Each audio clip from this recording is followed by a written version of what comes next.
18 ans, je suis élève au lycée d'Archicourt à Hénin-Beaumont et ma question aujourd'hui c'est de savoir quelles études il faut suivre pour faire le métier de journaliste. Bonjour Enola, je m'appelle Justine, je suis journaliste pour Ta Voix. Merci pour ta question. Alors pour devenir journaliste, il y a plusieurs possibilités.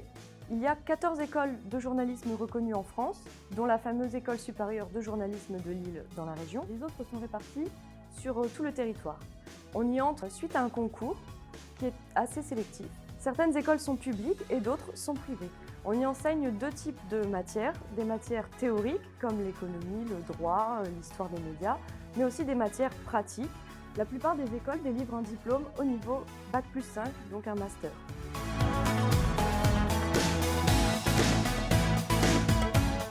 Je m'appelle Marie, je suis étudiante à l'École supérieure de journalisme de Lille et correspondante à Ta Voix. L'École supérieure de journalisme de Lille, c'est une formation en 2 ans, je suis actuellement en première année. Donc la première année est assez généraliste et aussi très pratique, on fait de la radio, de la télé, du web et de la presse écrite et aussi beaucoup de théories, donc que ce soit du droit, des cours à Sciences Po Lille aussi. Donc cette première année nous permet de choisir notre spécialité en deuxième année et de savoir ce qu'on va préférer en fait comme média. Bonjour, je m'appelle Leïna, j'ai 16 ans, je suis au lycée Arthur Rimbaud à Salenov et j'aimerais savoir si je ne suis pas acceptée à l'école de journalisme, par quel autre parcours pourrais-je accéder au métier? Merci.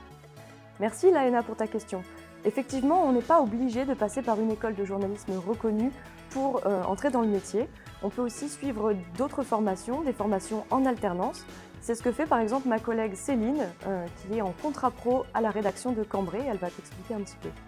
Bonjour, je m'appelle Céline Bergeron, je suis contrat pro à La Voix du Nord de Cambrai.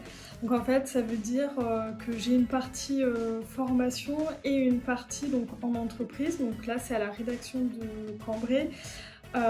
Donc quand je suis en formation, en fait, généralement, c'est sur 2 semaines où on va travailler l'écriture, la photographie, l'enrichissement web, etc.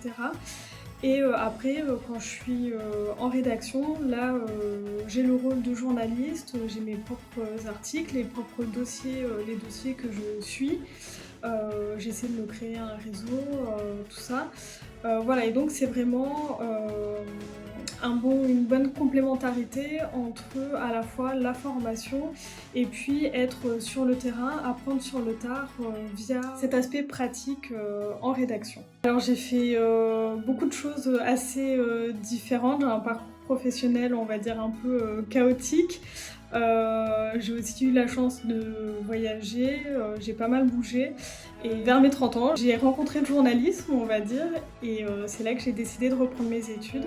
Voilà, tu l'auras compris, il y a plusieurs manières de devenir journaliste. On peut aussi commencer par être correspondant à La Voix du Nord par exemple et apprendre le métier en l'exerçant. Et si toi tu as envie d'être journaliste ou simplement de tester l'exercice, n'hésite pas à participer à Ta Voix.